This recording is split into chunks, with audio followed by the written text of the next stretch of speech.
My first memory of hearing music was actually when I had started Irish dancing lessons in Birmingham. And I remember thinking, oh, this is really interesting, this is really good.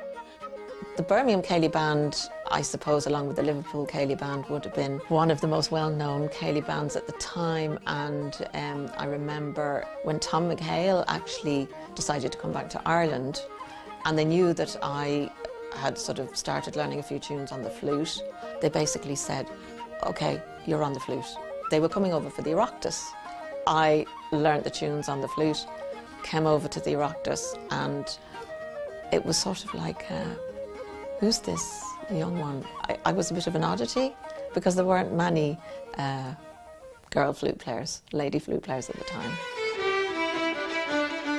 In the early 80s, there were a lot of lady musicians living in and around Dublin, and somebody had asked, would some of the women musicians get together and do a concert?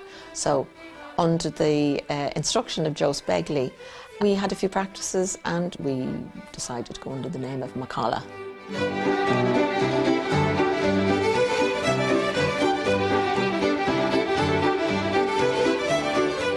After playing with the Birmingham Ceilidh Band, you know, in those early years, I was delighted and honoured to be asked to play with the Torn Ceilidh Band, and I had many years of enjoyment playing with the gang from Dundalk.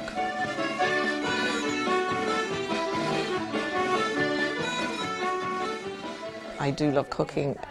It's another one of my hobbies, I suppose, and I love when people come over to the house. I love cooking for them, and you know, the homeliness of going to somebody's house and being treated with kindness and, you know, the welcoming feel.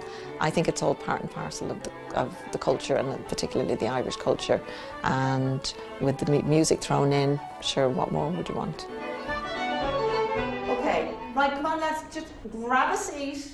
Okay. I've been working in St. Joseph's and Child Vision for probably the best part of 28 years, and the work is extremely rewarding.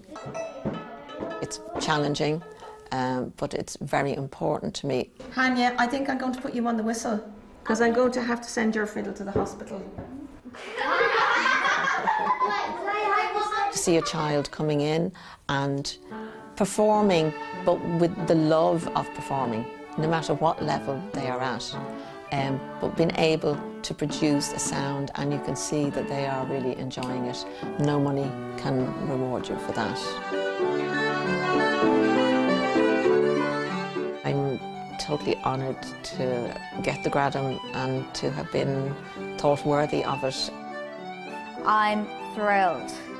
Congratulations, Miss McGowan.